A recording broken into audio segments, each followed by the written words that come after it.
Hello and welcome to Lincoln to Local. I'm Hannah Davis, joined again by Steve Thompson, who heads up our policy department, to bring you another update of Farm Bureau's work at the state capitol this week.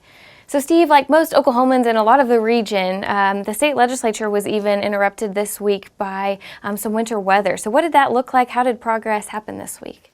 That's correct, Hannah. Due to the snowstorm, the Capitol was closed on Monday, but the House of Representatives worked the rest of the week, but the Senate was closed an additional couple of days. And so the schedule was very unusual for the Capitol this time of year when you normally expect a flurry of activity leading up.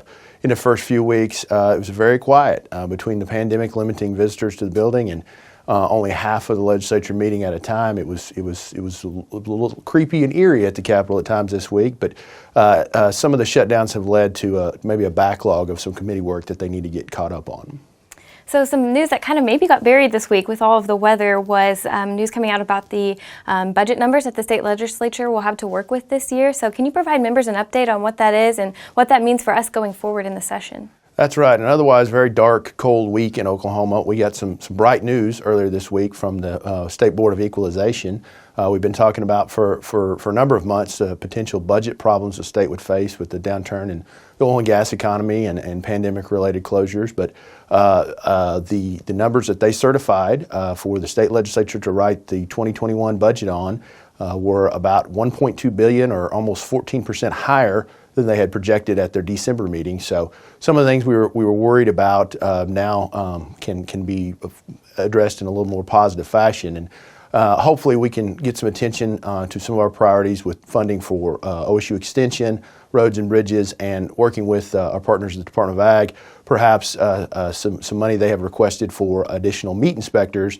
As we all know, we would like to see an increase in Oklahoma state inspected products, and one of the limiting factors there was they had only a small number of inspectors to operate in some of those plants, and so hopefully we can grow the economy for beef products if they can get some money from the state legislature. And with this higher appropriated dollar amount, we think we can make some progress there. So with the weather, the schedule for the legislature got interrupted a little bit, but we're still watching those committee deadlines that are coming up in a couple of weeks. So what is Farm Bureau working on as we approach those deadlines? There's really was a higher than usual number of bills this year heading into the early stages of the committee process. Between the shutdowns from last year, we started with much more work to be done. The weather perhaps has extended those deadlines, and so there's a variety of issues that we're chasing right now. As we mentioned earlier, there's 3,500 bills filed. A number that we focused a lot on in recent weeks have to do with nuisance lawsuits, whether they have to do with agriculture or oil and gas or other industries. So we're working with several stakeholders there to try to strengthen the protections in law for agriculture producers. We've seen a movement that's really scary in a few other states about production agriculture that operates within the scope of the state and federal laws still being assaulted by lawsuits, and so we're working to make sure we strike the proper balance in those legislation. That there's a lot of changes going on with those.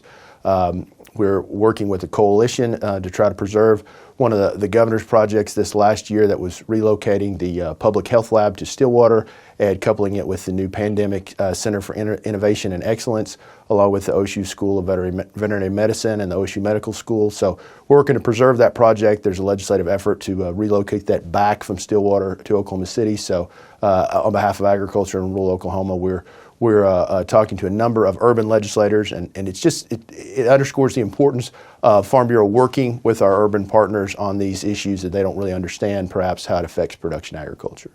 Definitely. So while our members were out, busy taking care of their animals and livestock this week with the weather, we were also celebrating Farm Bureau Week, and we're excited to have the governor and even Secretary of Agriculture Blaine Arthur celebrate with us this week.